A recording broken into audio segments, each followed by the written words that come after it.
Assalamualaikum warahmatullahi wabarakatuh. Jumpa lagi sama aku Sylvia Proling. Selamat beraktivitas guys.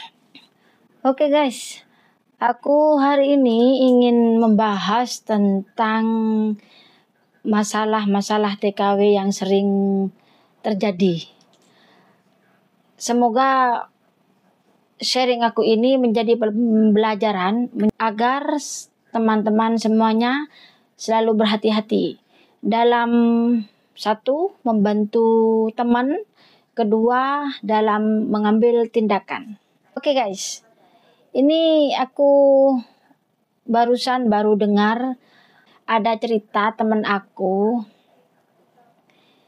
itu katanya dipulangkan ke agennya gitu, padahal masih 1 tahun di majikan baru.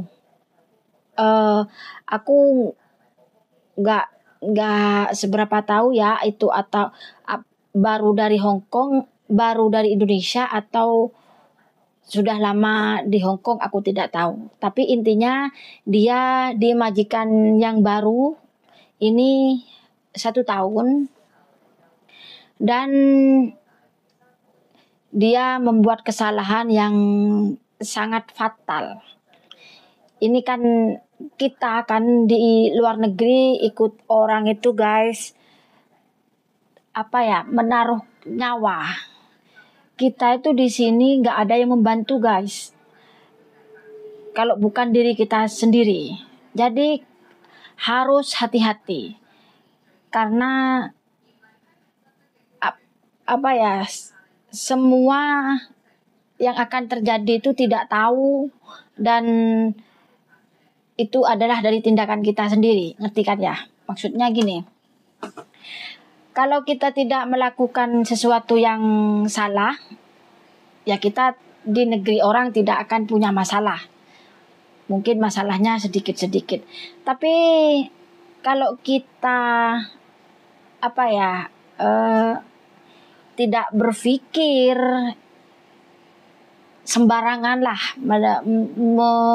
melakukan tindakan atau egoisnya itu didahulukan, ya seperti inilah akibatnya. Ceritanya tuh begini guys,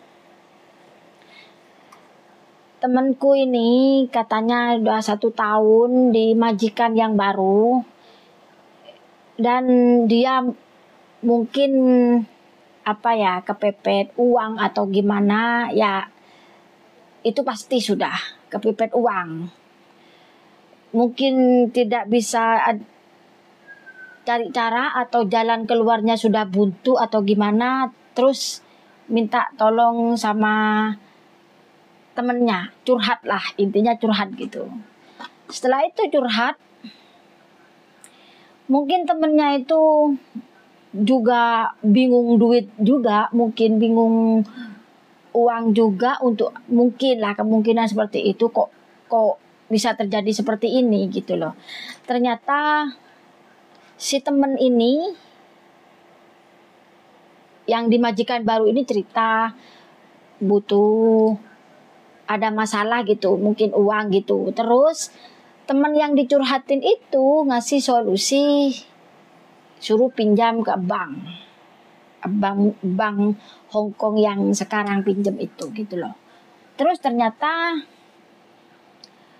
Mbak ini takut katanya, takut mungkin karena yang dicurhati itu lebih pengalaman ya, jadi komunikasi akhirnya suruh ngambil bank Mbak yang punya masalah ini.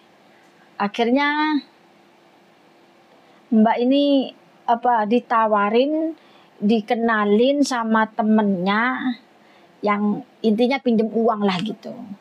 Ternyata itu kerja di kantor itu loh. Setelah itu yang teman yang dicurhatin itu pinter guys, pinter ya. Kamu harus kasih aku pinjem apa juga gitu loh. Maksudnya misalkan pinjam 20 itu mungkin 10-10 gitu. Kalau nggak dikasih pinjam katanya nggak mau untuk jadi saksi apa gitu, nggak mau. Setelah itu akhirnya ya mungkin Mbak yang punya masalah ini karena sangat butuh sekali uang itu, padahal katanya hanya butuh 4.000 atau gimana. Ternyata mungkin karena sepanengnya otak ini eh, sudah nggak dapat jalan, akhirnya dia maulah. Ternyata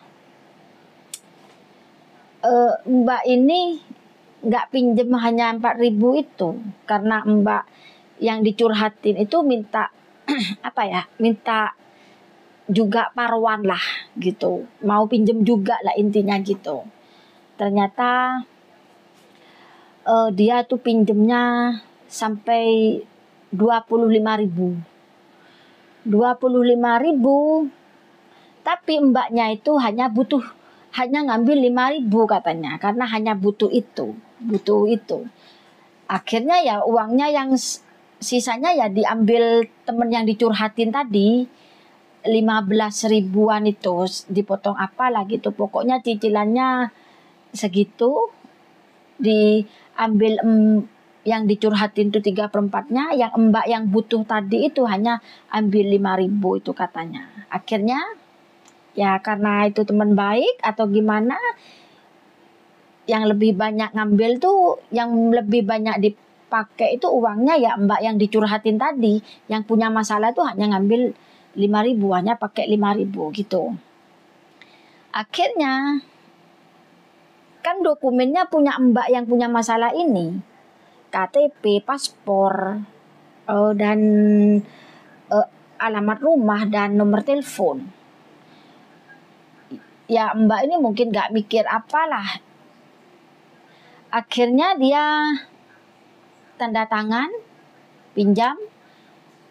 Setelah itu cicil 2 bulan, setelah itu 3 bulannya nggak bayar yang mbak yang dicurhatin tadi. Ya akhirnya mbak yang satu ini yang bayar, kan mbak ini kan gajinya ya sama, semuanya rata-rata sama, 4.700-an kalau nggak salah. Jadi mau ke 3 bulan, cicilan ketiganya itu mbak yang satunya itu nggak bayar, yang ambil yang 15.000 itu nggak bayar guys. Jadi yang nanggung semuanya yang punya masalah ini, padahal yang punya masalah ini cuma pakai 5.000 dan nggak bayar. Akhirnya uang itu nggak bayar dan mbak ini nggak bayar 25 atau 35 lah, itu intinya seperti itu. Kenapa kok sampai nggak kuat bayar? Mungkin kebanyakan cicilannya gitulah guys. Akhirnya nggak bayar sampai 2 bulan, ternyata dapat telepon di rumah dan mungkin apes lah guys ya, apesnya majikan yang angkat, ternyata mbaknya ini sudah nggak bayar 2 bulan gitu. Akhirnya di sidang-sidang, akhirnya ya mungkin majikannya tidak mau ruwet, langsung diantarkan ke agennya gitu guys, langsung dipulangkan seketika itu. Karena kenapa guys ya, di Hong Kong ini guys memang tidak boleh ngasih alamat rumah, ngasih nomor telepon ke orang lain, tidak boleh. Itu pidana, nanti ujungnya itu dihukum kalau majikannya jelek lah. Terus ini dia diinterminate, ya mungkin majikannya nulis notis apa majikannya itu mungkin ngelaporkan ke imigrasi atau gimana, aku nggak tahu. Katanya ini sulit karena ini majikannya, katanya sekarang kalau cari majikan yang baru itu minta omongan dari majikan yang lama katanya guys. Mungkin itu nggak tahu ya, mungkin dapat dapat data-data dari majikan yang lama, akhirnya nggak turun visanya guys, gitu loh. Katanya bank itu nggak tahu aslinya bagaimana ceritanya, pokoknya seperti itu. Pokoknya ini kita bisa ambil pelajaran dari masalah ini. Pokoknya segenting apapun, sebaik apapun, apapun lah. Kalau teman itu mau mau pinjem dokumen kita, jangan sampai ngasih dokumen sama temen, jangan, karena itu nyawa gitu loh guys ya. Karena semua orang itu tidak sama ya. Kalau orang itu konsisten, kalau awalnya konsisten, setelah itu nggak konsisten, kan kita sendiri yang habis nyawanya gitu kan. Di sini diibaratkan naruh nyawa lah, bertaruh nyawa di negara orang gitu loh guys. Jadi ya itu yang bisa dipetik pesan dari sharing aku ini untuk TKW di Hong Kong, khususnya yang masih baru ya. Kalau yang lama-lama pasti sudah pengalaman. Pokoknya yang baru-baru jangan sampai menyerahkan atau meminjamkan dokumen kita kepada orang lain. Jangan. Lebih baik paspor kita itu dititipkan ke majikan saja. Kalau memang hatinya nggak bisa lah cepat lulus sama orang, lebih baik dikasih titipkan sama majikan, itu lebih aman guys gitu. Dan jangan sampai ngasih nomor telepon sama orang lain, jangan. Telepon rumah ya ini, jangan sampai memberikan nomor telepon rumah kepada orang lain, itu bahaya guys. Nanti intinya kita itu dikeluarkan sama majikan, ya kita sendiri yang susah, tidak punya kerjaan. Itu guys ya. Ini khususnya yang baru, pokoknya harus hati-hati untuk menyerahkan dokumen. Jangan menyerahkan dokumen sama orang lain. Jangan sembarangan, pokoknya harus hati-hati. Karena kita di sini tidak ada yang menolong kecuali diri kita sendiri. Semoga video ini bermanfaat untuk semuanya, baik di Hong Kong atau di Indonesia. Di Indonesia pun juga masalah KTP itu jangan dikasihkan ke orang. Dan satu lagi guys, kalau di Indonesia jangan mau diiming-iming dengan yang besar. Misalkan kalau kamu menanamkan menanamkan segini, kamu dapat melimpah gini. Jangan mau. Maksudnya lihat kewajarannya saja. Kan sudah tahu mau menilai, karena sekarang tuh marak seperti itu. Karena Indonesia itu kebanyakan mudah diiming-iming atau menanamkan gini dapat segini, dapat gitu. Jangan.